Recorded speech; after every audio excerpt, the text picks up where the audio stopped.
आता बातमी आहे छत्रपती संभाजीनगरच्या राजकारणातून। छत्रपती संभाजीनगर शहराचे पालकमंत्री संजय शिरसाट यांच्या विरोधात विधानसभा निवडणूक लढवलेले उद्धव ठाकरेंच्या पक्षातील नेते राजू शिंदे हे लवकरच भाजपामध्ये घरवापसी करणार आहेत। तर त्यांचा हा पक्ष प्रवेश मुंबईमध्ये पार पडणार आहे।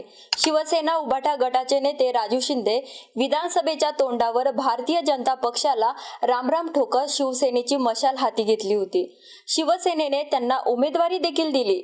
मात्र विधानसभा निवडणूकमध्ये शिंदे सेनेचे आमदार संजय शिरसाट यांच्याकडून त्यांना पराभवाला सामोरे जावं लागलं होतं। तर आता आगामी महापालिकेच्या तोंडावर राजू शिंदे हे एकदा परत पक्ष बदलत असल्याचे पाहायला मिळतंय। तर त्यांच्या कार्यकर्त्यांकडून देखील या निर्णयाचे स्वागत करण्यात आलंय। काही ठिकाणी घर वापसीचे फ्लेक्स देखील झळकवण्यात आले। राजू शिंदे हे छत्रपती संभाजीनगर शहरातून मोठ्या संख्येने त्यांच्या कार्यकर्त्यांसोबत मुंबईकडे रवाना झालेत। राजू शिंदेंच्या ताफ्यात शेकडो गाड्यांचा भव्य रॅलीसारखा काफिला दिसून आलाय। त्यांच्या समर्थकांमध्ये उत्साहाचे वातावरण आहे। मुंबईमध्ये वरिष्ठ नेत्यांच्या उपस्थितीमध्ये त्यांच्या प्रवेशाची घोषणा होण्याची शक्यता असून या घडामोडींमुळे संभाजीनगर जिल्ह्यातील राजकीय समीकरणामध्ये मोठा बदल घडणार असल्याचं चित्र दिसतंय।